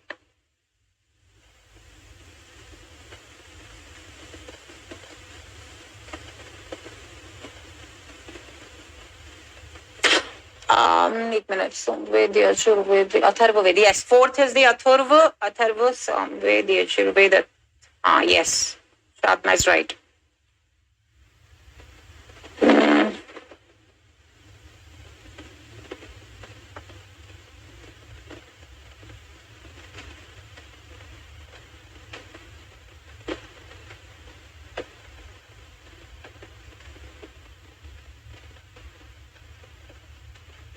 तो कोई भी 3 स्टेटमेंट्स जो है वो करेक्ट हैं और the value term has come from the word velar is right. Value is defined as an enduring belief about the way things should be done or about the things we desire. Absolutely correct. Indian Constitution clearly enunciates the value of justice, liberty, equity, equality, brotherhood in its preamble. मैं इस चीज को मानती थी but ये include नहीं किया है. आई थिंक इक्विटी वाले कॉन्सेप्ट की वजह से इसको इंक्लूड नहीं किया गया होगा बिकॉज ये क्लियरली प्रियम्बल में एंड सच मेंशन बाकी क्वालिटीज हैं. The parliamentary committee identified 5 core universal values. ये स्टेटमेंट बिल्कुल सही है. तो आई थिंक इंडियन जो कॉन्स्टिट्यूशन जो है वो भी अगर नेशनल वैल्यूज की बात करती है तो उसके अंदर जस्टिस, लिबर्टी, इक्वालिटी आता है, ब्रदरहुड नहीं आता है. ब्रदरहुड को इन्होंने फ्रैटर्निटी वर्ड से डिस्क्राइब किया है. तो वो स्टूडेंट्स जो अच्छे से पढ़ते हैं मैं आपको बता देती हूँ, brotherhood as such fraternity principle से जो है उसके अंदर लिखा गया है. ठीक है, तो ए बी डी इसके सही होंगे. Value can be only taught at school level. अगर ऐसा होता तो मम्मी पापा से डांट हमें क्यों पड़ती है ना जब हम गलत चीजें करते. तो let's come to question number 44. According to Michael Spence which among the following assumptions of signaling theory are true? Signalling theory जो माइकल स्पेंस ने दी उनके हिसाब से इनमें से कौन सी जो स्टेटमेंट्स हैं वो सही हैं? Individuals differ in productivity. Productivity is fully person specific. Individuals do not know their productivity but their employers do. Schooling levels can be observed without incurring a cost. The productivity of individuals is affected by schooling. Eliminate, eliminate, eliminate. Shadma equality, equity जो है वो equality को करने का ही तरीका है. Equity is a tool. Equity जो है क्या है? Is a tool to ensure equality. Equality अच्छे से हो पाए इसलिए हमें इक्विटी का सहारा लेना पड़ता है, रिजर्वेशंस देनी पड़ती हैं.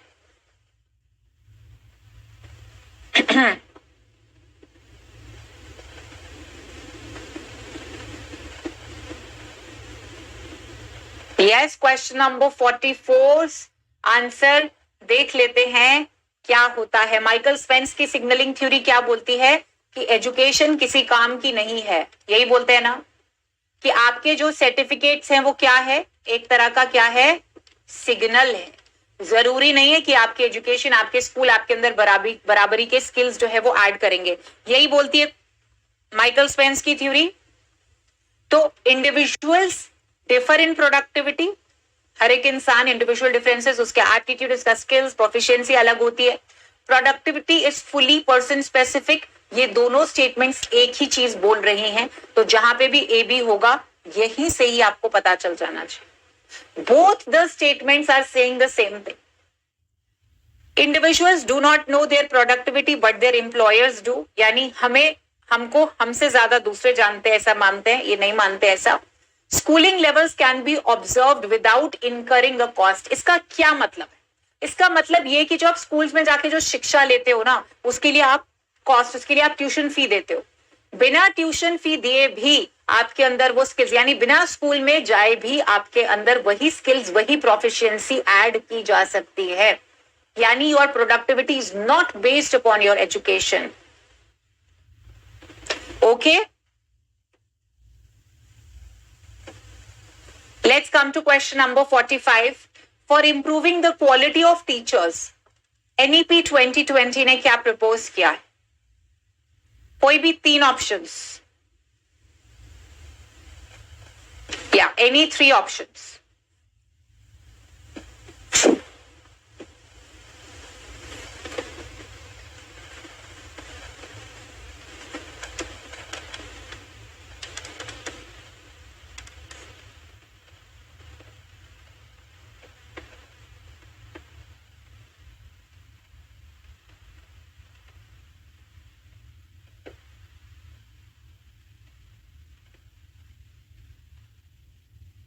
Okay, I think C answer आना चाहिए, है ना Kathy? Yes, very good, Shadma ने पकड़ लिया, very good, yes Shadma, yes it's option number C, absolutely सही बोला। National professional standards for teachers 20 hours नहीं होगा, कितना आवर्स होगा आप बताओगे मुझे? ये नहीं है, ये आवर्स गलत बताए गए हैं।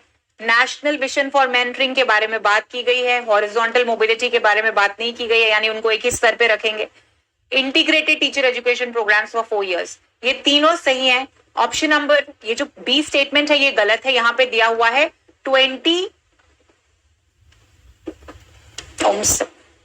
Unbelievable.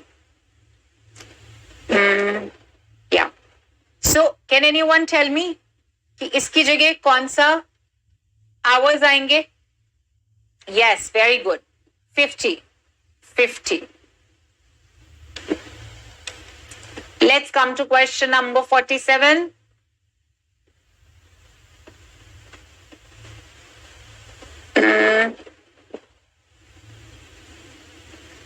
Yeah. Let's come to question number 46. Sorry. The distributive phase of counseling.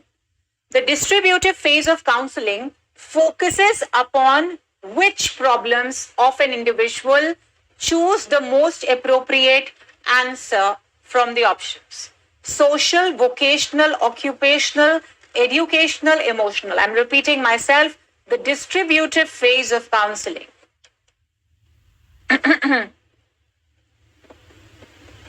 Alka third shift तो थी नहीं, सेकंड तुम कह रहे हो ना?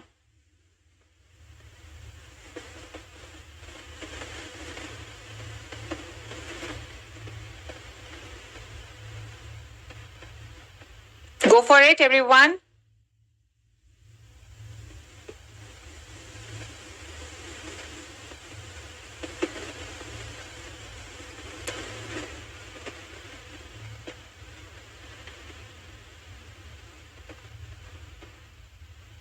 Okay.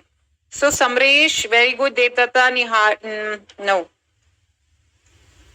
Okay. All right. Before I do the, before I give you the answer, I want to ask you a question. इन्होंने counselling को 2 फेजेस में बताया था, क्या आप मुझे उन फेजेस के बारे में बता सकते हैं? काउंसलिंग के 2 फेजेस होते हैं, क्या आप बता सकते हैं? मैं आपका आंसर समझ गई, बिल्कुल सही है, बट मैं आपसे बाउंसर क्वेश्चन पूछ रही, कहती हूँ ना कि I am over here so I know. My bouncer question is, tell me the 2 phases. No, no Geni, no Niharika, no Nandini. बटर ने 2 phases बताए थे. एक था एडजस्टिव, पता है मुझे कि नहीं आता इसीलिए मैंने पूछा है, एंड डिस्ट्रीब्यूटिव. लिख लो. एडजस्टिव एंड डिस्ट्रीब्यूटिव. मैंने यहाँ पे काउंसलिंग के टाइप्स नहीं पूछे जो तुम मुझे डायरेक्टिव, नॉन डायरेक्टिव, इक्लेक्टिक भी बताओगे थोड़ी देर में. बटर ने distributive phase of counselling and adjustive phase of counselling के बारे में बात की थी. जब उन्होंने डिस्ट्रीब्यूटिव की बात की तो डिस्ट्रीब्यूटिव के अंदर आया आपका एजुकेशनल, वोकेशनल, ऑक्यूपेशनल. जो एडजस्टिव है उसके अंदर आपका सोशल, पर्सनल, इमोशनल, ये एडजस्टिव के अंदर आए थे. ठीक है, very good Shadma, now you are right. Okay, distributive and एडजस्टिव.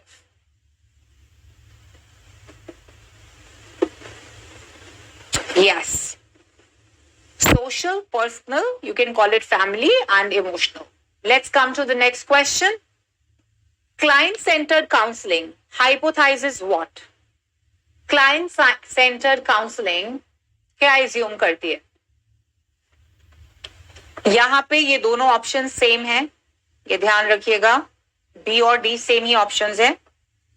आप मुझे टाइप्स बता रहे हो बच्चे, डायरेक्टिव, नॉन डायरेक्टिव, फिर तो इक्लेक्टिक भी बोलोगे आप. नहीं, ऐसे तो 3 टाइप्स हैं. Phases of counselling, phases according to butter.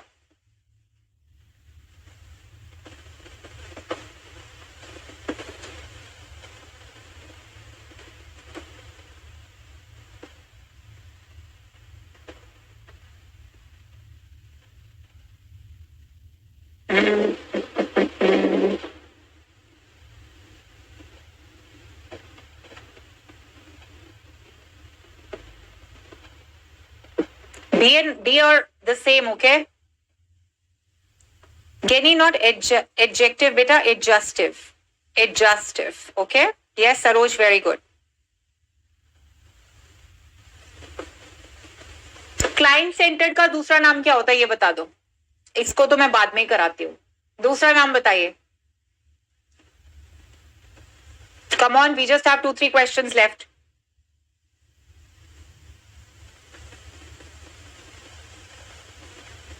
Let's come to the basics now. What is the other name of client-centered counseling?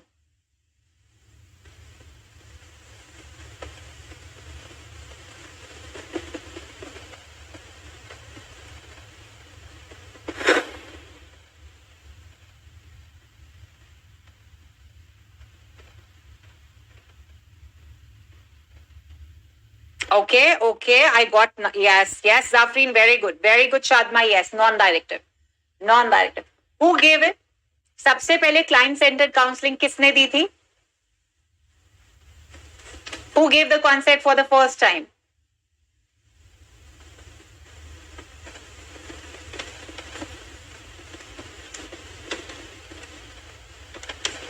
Very good, Carl Rogers, very good. Yes, शाबाश. Yes, nice. तो ये क्या hypothesised करती है कि जो एक client होता है वो रैशनल होता है, लॉजिकल होता है, सोशलाइज्ड होता है, कंस्ट्रक्टिव होता है और फॉरवर्ड मूविंग. लाइफ के अंदर उसको फॉरवर्ड मूव करते रहना होता है, फॉरवर्ड मूविंग. और आप इसको ही जब आप इंश्योर करने के लिए ही आप फॉलोअप्स करते हो ना. Forward moving. He has to move ahead in life and to improve. So rational, socialized, forward moving, constructed, self-centered नहीं होता है. Let's come to question number 48. The verticals proposed by NEP 2020 under the umbrella of Higher Education Commission of India. All the new students who are with us, let me tell you, जितने हमारे पुराने students हैं, आप chat में बताना कि क्या मैंने नहीं बताया था कि NEP 2020 पे क्वेश्चंस आएंगे. यहाँ पे ऑलरेडी हमने अनाउंस कर दिया था कि NEP पे क्वेश्चन आएंगे. मैंने ये क्वेश्चंस करवाए हुए थे. एनोवा टी ये सब बच्चों ने क्वेश्चंस किए हुए थे. Whether it was portfolios, related to portfolios, assessments, है ना. यस. सेल्फ सेंटर्ड क्यों बच्चे? आप अगर आप क्लाइंट सेंटर्ड की बात करो, सेल्फ सेंट्रिक का मतलब क्या होता है? मैं. हाँ, ईगोइस्टिक. सो आप वो तो नहीं करोगे ना उसमें. आपको तो एम्पैथेटिक एटीट्यूड के साथ जाना होता है. एम्पैथेटिक एटीट्यूड के साथ. तो आप अगर सेल्फ सेंटर्ड ही बोल दोगे सामने वाले को तो आपका एटीट्यूड कहाँ जाएगा? है ना. तो जितने थोड़े से बाउंसर क्वेश्चन आए वो मैंने आपको कॉन्सेप्ट पढ़ा दिए हैं, ठीक है. But majority of the questions the students had already done. और फॉरवर्ड मूविंग, लाइफ के अंदर उसको फॉरवर्ड मूव करते रहना होता है, फॉरवर्ड मूविंग. और आप इसको ही जब आप इंश्योर करने के लिए ही आप फॉलोअप्स करते हो ना. Forward moving. He has to move ahead in life and to improve. So rational, socialized, forward moving, constructed, self-centered नहीं होता है. Let's come to question number 48. The verticals proposed by NEP 2020 under the umbrella of Higher Education Commission of India. All the new students who are with us, let me tell you, जितने हमारे पुराने students हैं, आप chat में बताना कि क्या मैंने नहीं बताया था, है ना. तो जितने भी नए students हैं, you should know that all these questions conceptually they had covered. थोड़े से बाउंसर क्वेश्चन आए वो मैंने आपको कॉन्सेप्ट पढ़ा दिए हैं, ठीक है. but majority of the questions the students had already done and they were very much in aware. Shadma ने बहुत सही दिया है, बहुत सही आंसर दिया कि वर्टिकल्स जो higher education commission of India में बताए गए हैं वो हैं 4, लेकिन यहाँ पे सिर्फ 3 बताए गए हैं. तो उसके अंदर क्या आएगा? Higher education grants council, national higher education regulatory council, national accreditation council. चौथा कौन सा है? फोर्थ कौन सा रहेगा? ACEM तो है, चौथा कौन सा है? Higher education grants council. अभी तो किया था उसके बारे में क्वेश्चन, 2 क्वेश्चंस आ चुके हैं उसके बारे में.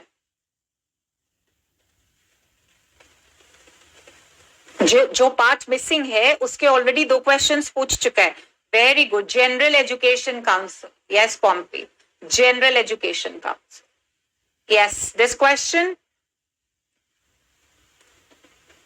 Which among the following are the characteristics of teaching profession? It essentially involves an intellectual operation. It transforms into practice raw material. It tends towards self-organization. It does not bother much about autonomy. It has common code of ethics. So, characteristics of teaching.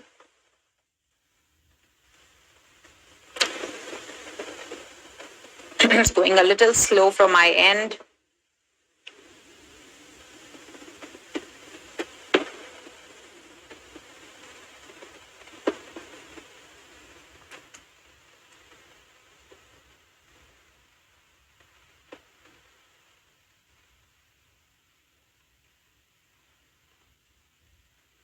Okay, I think it's easy. I'm not getting there. Very good, Samresh. Very good. Yes. Very good, Dr. Alka, Deepshida. Nice. देखो, which among the following are the characteristics of teaching profession? It essentially involves an intellectual operation. इसको हम गलत नहीं कर सकते, side पे रखो. It transforms into practice raw material.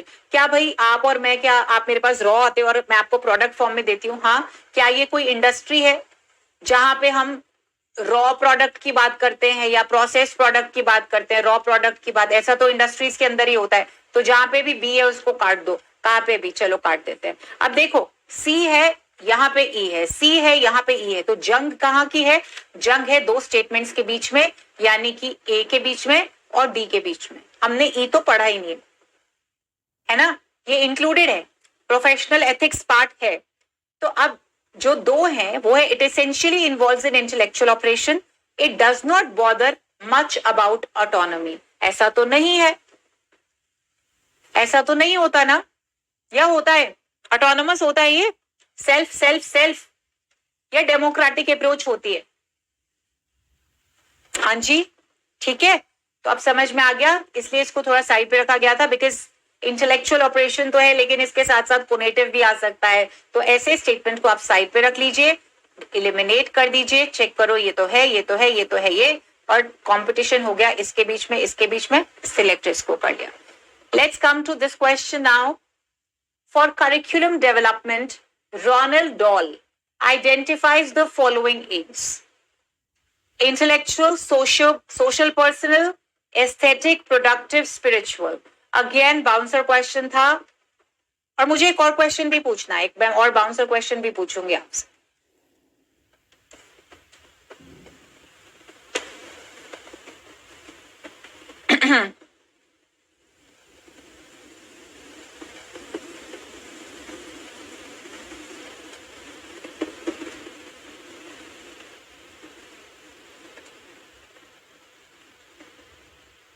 Alright, I think yes. तो रोनाल्ड डॉल के बारे में कम पता है, मैं आपको बता देती हूँ. ये मानते थे कि आपका जो टीचिंग मतलब आपका जो पूरा का पूरा करिकुलम है वो formal way of teaching as well as informal way of teaching का प्रोडक्ट होता है. उस एक बच्चे के formal experiences of learning as well as informal experiences दोनों ही इंक्लूडेड होने चाहिए आपके कोर करिकुलम के अंदर.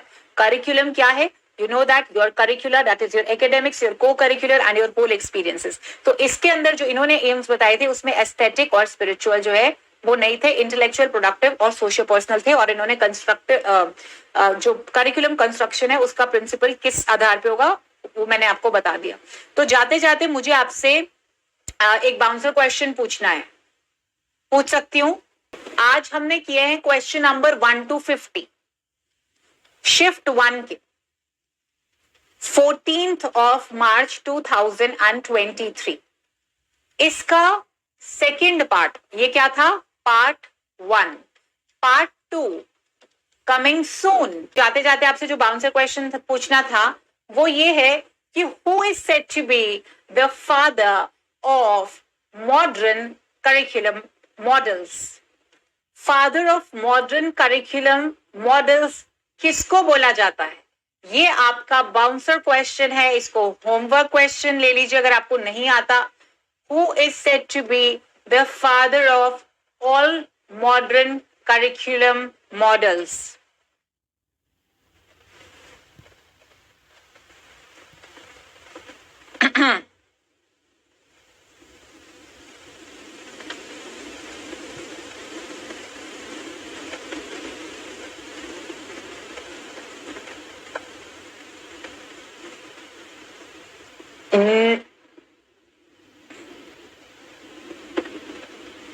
इंटेलिजेंट बच्चे वही हैं जो इधर उधर की इंफॉर्मेशन ना देख के खुद किताब से फाइंड आउट किया करें। इंटरनेट पे ऐसे ढूंढोगे तो गलत गलत आंसर्स मिलेंगे। बताइए जरा। तो आपका, क्योंकि अब मुझे आपसे आंसर्स नहीं मिल रहे हैं, तो let it be that you scratch your brain, explore, जैसे कि इंक्वायरी ओरिएंटेड टीचिंग के अंदर होता है। गो explore and tell me in the comment box. Okay? Will you do this? Let it be inquiry oriented teaching. Let be this question from my side. Scratch your brains. Go explore some good resources. Tell me the answer in the comment box. Okay?